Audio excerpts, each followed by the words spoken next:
Olá a todos, nessa aula do cursinho de Ideia, mais uma aula de Química, dessa vez é a primeira da série de Termoquímica, que vão ser 3.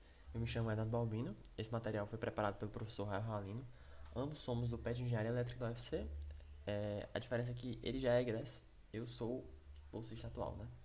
Então vamos começar aqui, alguns spoilers sobre essa aula de agora.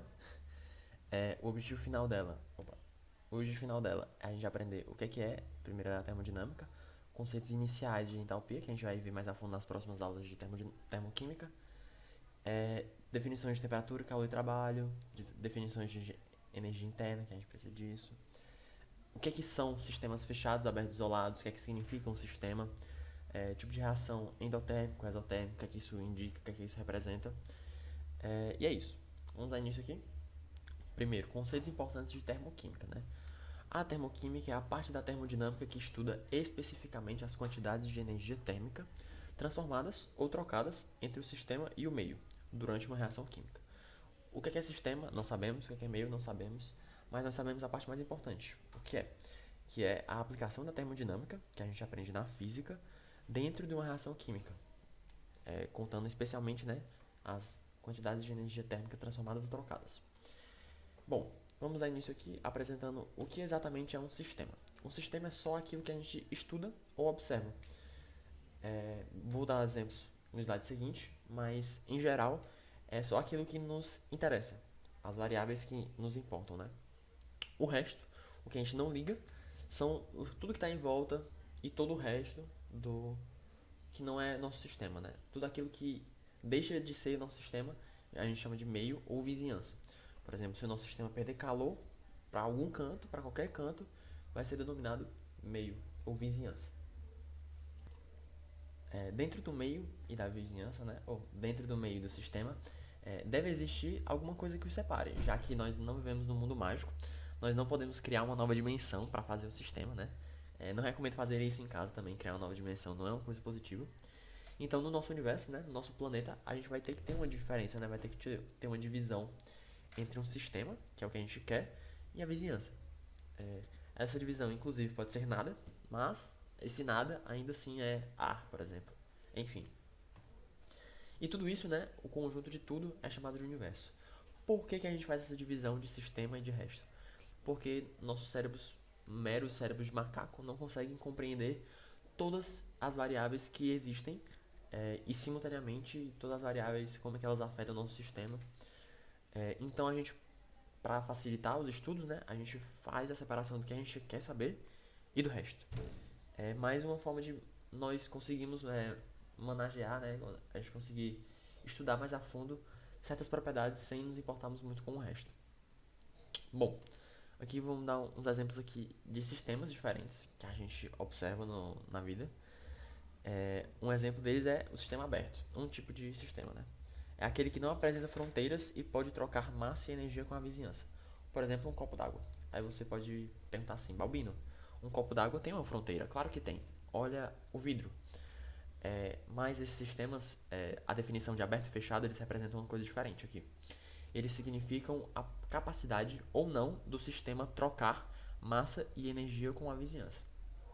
Por exemplo, o sistema aberto pode trocar tanto massa quanto energia. Você não consegue ver como é que troca massa? Bem, vamos supor que tem um copo quente de água na minha mesa, né? Eu boto em cima da mesa e uma coisa, eu posso afirmar duas coisas, né, da nossa convivência humana. Uma é que esse copo vai estar fumaçando, né? Vai estar evaporando, vai estar perdendo massa da líquida para a gasosa, que aí já sai do nosso copo, já sai do nosso sistema, vai para a vizinhança. E a gente perde energia, porque o nosso copo vai estar trocando energia, vai estar trocando calor com o ar atmosférico, e isso significa que nossa temperatura vai baixar. Então, as duas variáveis que a gente está observando, né, que é a massa e a temperatura, né, no caso, claro que tem outras energias, mas em específico nesse exemplo, a temperatura, a gente vai perceber que teve uma troca. E a troca não foi dentro do nosso sistema, a troca foi com a vizinhança, foi uma coisa que a gente não pôde impedir. O completo oposto disso é um sistema isolado, onde a gente pode tanto controlar a massa quanto a energia, que elas vão ficar dentro do nosso sistema, assim, bem comprimidinhos. É o que a gente tem de mais perto de outra dimensão, né? Como eu já disse. Bem, Eu vou ler aqui, né? Quando o sistema é isolado, as suas fronteiras não permitem a troca de massa e de energia entre sistema e vizinhança. Ou seja, um exemplo aqui, uma garrafa térmica fechada. A gente pode observar que uma garrafa térmica, né? Se a gente botar café de manhã cedo, de noite a gente vai ter a mesma quantidade de café com uma temperatura, se não a mesma, claro que é impossível ser a mesma, mas muito próxima da inicial. Então a gente não perdeu massa, nem perdeu energia, devido a umas propriedades químicas mágicas aí de ótica e etc. que a garrafa térmica aplica, né? Pra gente ter o mínimo de perda energética possível e de massa, porque é uma barreira física, né? Não tem como a gente perder.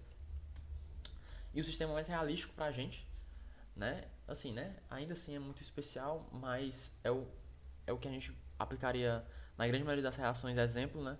Que é um sistema fechado, que é uma troca de energia, somente de energia com a vizinhança. Ou seja, é dentro de um recipiente fechado, onde é trocado energia com a vizinhança.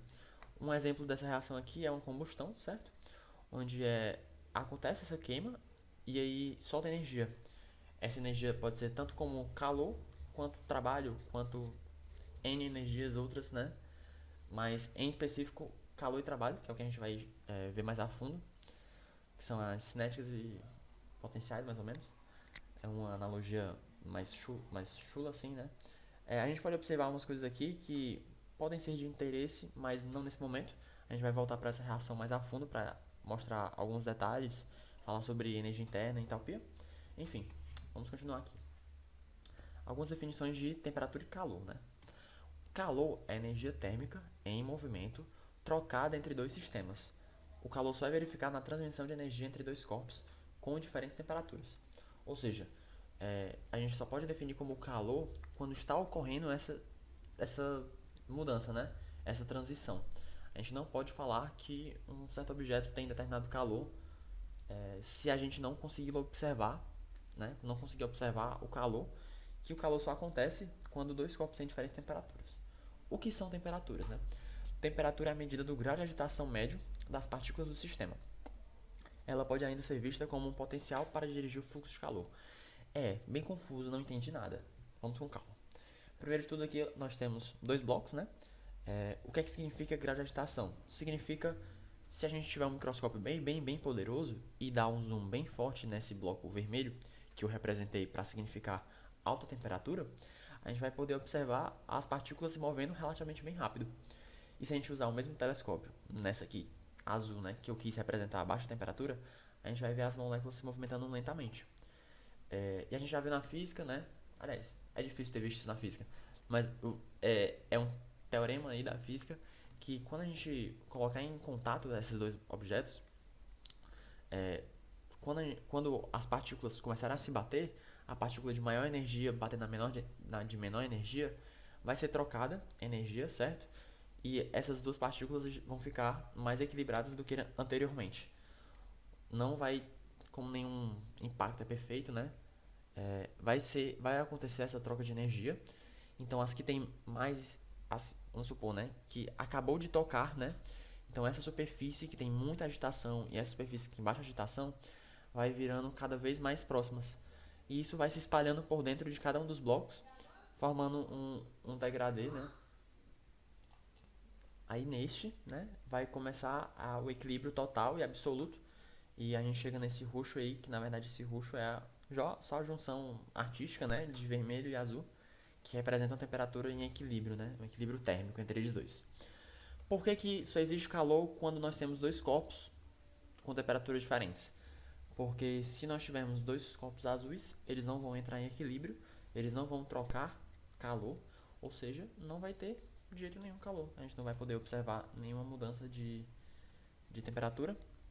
Bom, por que a gente pode chamar a temperatura como um potencial para dirigir o fluxo de calor?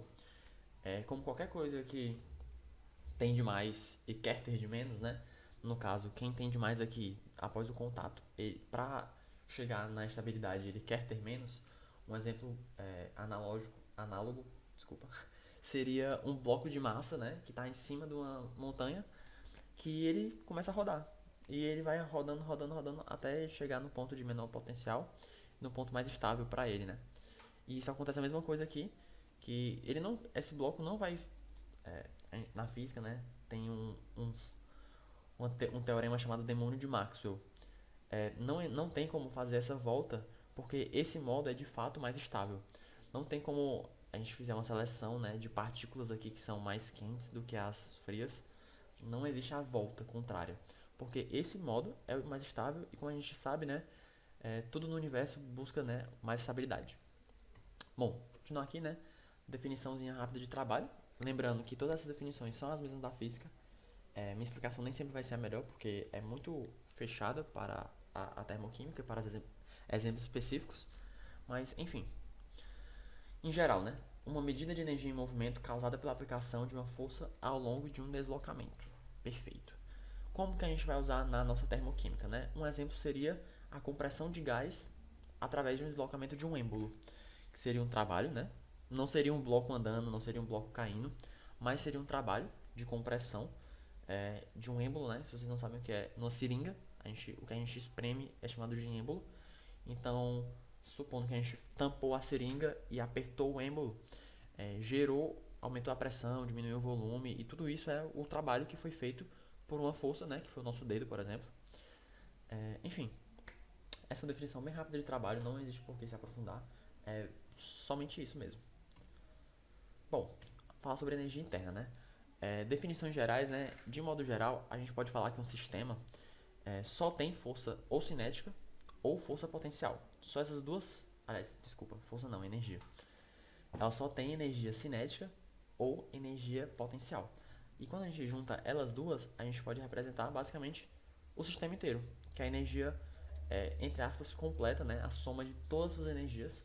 A gente denomina de energia interna de um sistema, ou de um objeto, ou de seus componentes, etc. Na termodinâmica / termoquímica, não nos interessa a quantidade específica. Mesmo a gente podendo calculá-la, né, com uma quantidade infinita de informações, de, sei lá, spin dos átomos, enfim, velocidade de translação, energias livres, bem diversas, bem aleatórias. A gente poderia, no fundo, né, alcançar ela, mas não nos interessa, não é importante. Mas a sua variação nos importa muito, porque a gente pode escrever uma porção de coisas sobre sistemas, né, na física, mas para a gente pode definir uma porção de coisas para reações. Um exemplo disso seria aqui, né, energia interna de produto e energia interna de reagente. Se os reagentes absorveram energia, significa que os produtos têm mais que reagentes. Essa subtração aqui vai ser positiva. E isso significa que essa energia interna vai ser maior que zero. E a gente vai poder classificar essa reação, né, como a gente vai ver logo após, em endo-exotérmica, né? E é isso que a gente vai falar agora. Reações endo-exotérmicas. A gente pode definir, né, quando acontece um processo, lê esse processo como reação, onde o sistema absorve calor, né, onde os reagentes têm menos do que os produtos. Esse processo é chamado de endotérmico. Endo, que significa para dentro. Durante um processo endotérmico, calor flui da vizinhança para o sistema. Então, o nosso sistema, o que a gente está estudando, ele recebe calor de algum canto. Esse canto não nos interessa muito, mas ele vem do que a gente chama de meio ou da vizinhança. Exotérmica, né, por outro lado, é exatamente o contrário, e ela funciona quando o sistema perde calor, né, durante essa reação. E essa reação é denominada de reação exotérmica, exo significando para fora. Durante um processo ou reação exotérmica, calor flui do sistema para a vizinhança. De que forma acontece isso? Combustão, por exemplo, que gera um foguinho, e esse foguinho não fede nem cheira, né? Não acontece nada. Só gera calor e vai embora. Sai do nosso sistema, fundamentalmente falando, né? Enfim, essas são duas definições de reações, né? E a gente vai falar um pouquinho diferente sobre a entalpia. O que é que acontece, né? Para a gente medir a energia interna, seja a final ou a inicial, a gente usa uma coisa chamada bomba calorimétrica. Um exemplo para medir a energia interna de uma combustão. Só que existe uma limitação muito clara na energia interna, que ela só pode ser medida, né? Só pode ser realizada quando a gente tem um volume fixo. Quando a gente tem um volume perfeitamente constante. A pressão muda absurdamente, não importa, mas o volume tem que ser fixo. E quando o sistema é aberto, né? Quando ele não é isolado, no caso, isso tem que mudar, né? Um sistema aberto, ele vai mudar o volume do sistema. Ele é tipo fundamental ter que mudar. E para isso acontece a entalpia, que ela conta consigo mesma, né, como parte da sua conta. Ela é muito semelhante à energia interna em quase todos os aspectos, só que parte dela conta com um caráter, né, um fator que ele inclui a expansão de volume que o nosso sistema pode causar, tanto a expansão quanto a redução, né? E nessas situações, a entalpia nos ajuda a calcular saldo de energia, que é definição de entalpia, ou conteúdo de calor, que é outro nome da entalpia. A gente, da mesma forma que a energia interna, claro, é muito semelhante, nos interessa a sua variação, já que isso representa a quantidade de calor liberada ou recebida pela reação, o que é mais comumente usado, né, em provas, questões, etc., que é esse ΔH, Hzinho, que a gente vai ver mais a fundo na próxima aula, o que pode influenciá-lo, que não somente influencia o seu calor recebido ou enviado, mas também o volume diminuído, ampliado, etc, etc, várias coisas de estabilidade que a gente vai ver depois, mas aplica-se os mesmos fundamentos, né? Se eu tenho mais entalpia nos produtos do que nos reagentes, essa será uma reação endotérmica, porque os produtos estão maior. E vice-versa para a exotérmica, se a gente tem mais energia nos reagentes do que nos produtos, significa que a entalpia vai ser negativa e logo exotérmica. A gente pode também mostrar aqui um pequeno exemplo, né, de como seria uma reação e a sua entalpia. Aqui a gente tem a etapa inicial, né, que é toda a entalpia dos reagentes. Isso aqui pode ser um número específico, sim, não nos interessa de forma nenhuma, vai ser absolutamente muito, muito raro. Só se fizer uma Olimpíada da NASA, de outro planeta, de Marte, que você vai ver um número fixo aqui. O que nos interessa em específico é a variação de entalpia, ou seja, esse menos esse. Quando acontece essa queda aqui, né, acontece essa reação, essa setinha representa a reação, é liberada, né, mais energia, que a gente viu na reação bem, bem semelhante lá no começo, mais calor indo para a vizinhança. Esse calor vai-se embora como temperatura, né, como aumento de temperatura do ar ao redor, e é isso, foi embora-se. E nesses produtos aqui, né, nos interessa a entalpia atual e a gente pode determinar uma porção de coisas pela variação de entalpia a respeito da reação, né. Bom, a parte final, né, e a parte relativamente mais importante. A primeira é a termodinâmica. É importante lembrar que é a mesma da física, só que nesse caso está sendo aplicada para nossas reações químicas, né, que é o que nos interessa. A primeira é a termodinâmica, é uma versão da lei de conservação de energia. Conservação, perdão. E com isso, a gente vai ter que tudo segue, né, dos conhecimentos que a gente já possuía de física, mas nessa situação aqui acontecem umas coisas que são um pouco diferentes, né, dependendo do autor, porque essa equaçãozinha aqui, que é da física, alguns professores de química, né, gostam de fazer esse menos virar mais, e isso troca o valor de W, e não é muito interessante. Bom, ler aqui, né, a nossa primeira termodinâmica. A diferença, a variação de energia interna é igual ao calor recebido, né, ou então aplicado no sistema, menos o trabalho feito pelo sistema. É bem tranquilo, é só decorar isso. Não se confundam nunca, mantenham a mesma equação, com o mesmo texto, com o mesmo significado da física para evitar o máximo possível confusão. É uma coisa que eu, no meu vestibular, eu tive muito, muito problema com isso. Eu ia e voltava na prova para saber a diferença em específico. Pode ser uma coisa minha, né? Mas espero que não seja. Essa diferença é bem tranquila, né? Só seguir um padrão só. E é o padrão que a apostila do IDEA segue. Acredito que nas questões, né, é meio complicado não seguir, já que é uma definição dita, né? Já que energia interna é o calor feito no sistema, né? Ou recebido pela vizinhança, como você quiser pensar, feito no sistema, menos o trabalho feito pelo sistema. E é só isso. Acabou nossa aula de termoquímica. Obrigado pela atenção. Deixa o like e comenta qualquer problema aí. Obrigado pela atenção. Até a próxima.